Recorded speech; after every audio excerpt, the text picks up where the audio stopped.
Apakah semua orang tua berhasil menghadapi anaknya belajar di rumah? Ada yang berhasil dan ada juga yang tidak berhasil. Pada kesempatan ini saya akan memberikan beberapa tips kepada orang tua bagaimana caranya agar orang tua dapat berhasil memberikan pelajaran atau menjadi guru di rumah. Yang pertama pastikan bahwa orang tua betul-betul secara psikologi diterima oleh anak. Mengapa? Sebab ketika orang tua tidak diterima secara psikologi oleh anak, maka yang muncul adalah anak enggan untuk belajar.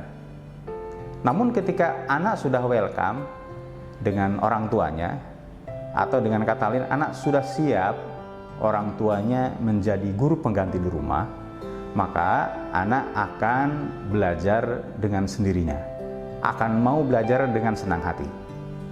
Bagaimana kejadiannya kalau secara non-teknis, secara psikologi anak tidak siap untuk belajar, maka yang terjadi ketika belajar tidak akan menghasilkan hasil yang maksimal. Mereka anak laki-laki lebih suka main layangan, anak perempuan lebih suka memasak di dapur atau pekerjaan-pekerjaan lain di luar pekerjaan di rumah. Pengalaman saya ketika belajar mendampingi anak di rumah, ketika mengikuti pelajaran daring online, maka dari 30 siswa maksimal ada 10-15 siswa yang mengikuti pelajaran daring. Sisanya tidak ada kabar, tidak ada berita apakah memang mereka tidak mengikuti disebabkan karena faktor ketidaksiapan siswa, misalkan bangun kesiangan, atau memang mereka lebih suka mengerjakan pekerjaan yang lain, main layangan misalkan, atau memang orang tuanya tidak berada di rumah. Ini juga menjadi faktor tersendiri bagi orang tua. Orang tua ini harus menjadi guru, kemudian harus bekerja. Mengatur waktu antara menjadi guru di rumah dengan bekerja itu pun bukan pekerjaan yang mudah. Kalau pagi-pagi harus berangkat, sementara pelajaran anak pun dimulai pada jam 7:30 atau jam 8, maka orang tuanya berangkat, kemudian anak harus belajar sendiri, dan itu tidak mungkin. Ketika anak belajar sendiri, maka yang terjadi adalah mereka seperti mengikuti pelajaran tetapi tidak menyimak secara serius. Bagaimana caranya agar orang tua dapat menjadi guru di rumah? Yang pertama, setelah memastikan bahwa secara psikologi anak sudah siap dengan pelajaran yang diberikan oleh gurunya, dan anak juga siap menerima orang tuanya sebagai guru pengganti di rumah, maka yang berikutnya adalah lakukan secara fun. Mengapa lakukan secara fun atau menyenangkan? Siapapun, apalagi anak kecil, kalau mengikuti pelajaran tidak menyenangkan, maka yang muncul bukannya menyimak pelajaran atau memperhatikan pelajaran, tetapi malah muncul sikap-sikap yang menolak pelajaran. Bukan berarti tidak siap belajar, bukan berarti tidak mau belajar, tetapi memang anak itu sangat bergantung kepada siapa yang mengajar. Faktor guru, faktor orang tua sangat mempengaruhi apakah anak tersebut mau belajar atau tidak. Kemudian yang kedua, just do it. Nah, ini simple sekali. Apa itu just do it? Lakukan saja.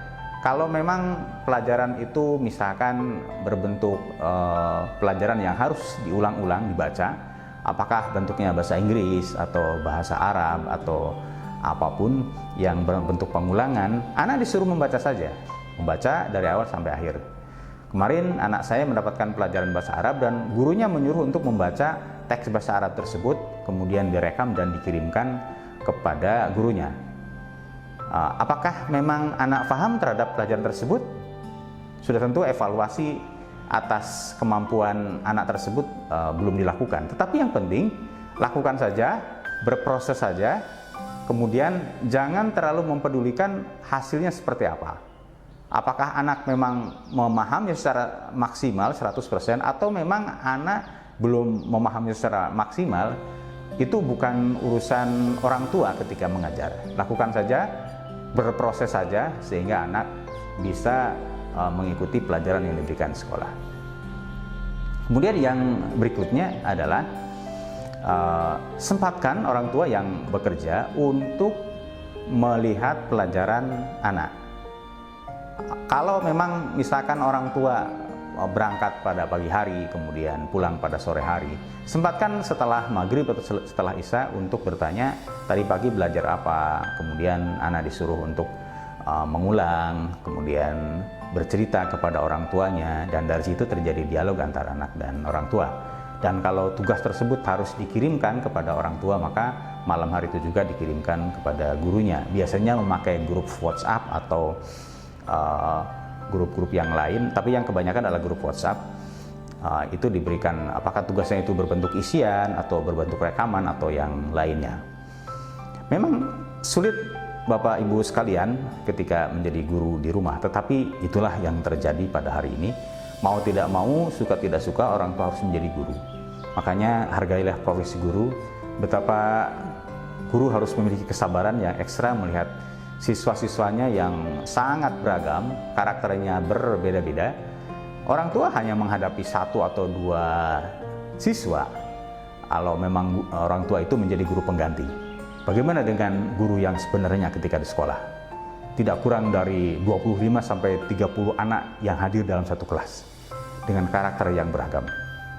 Demikian Bapak Ibu sekalian yang berbahagia, semoga kita bisa menjadi orang tua dan menjadi guru di rumah, sehingga anak-anak bisa tetap belajar walaupun dalam kondisi yang seperti ini. Itu saja dari saya sementara ini. Terima kasih. Assalamualaikum warahmatullahi wabarakatuh.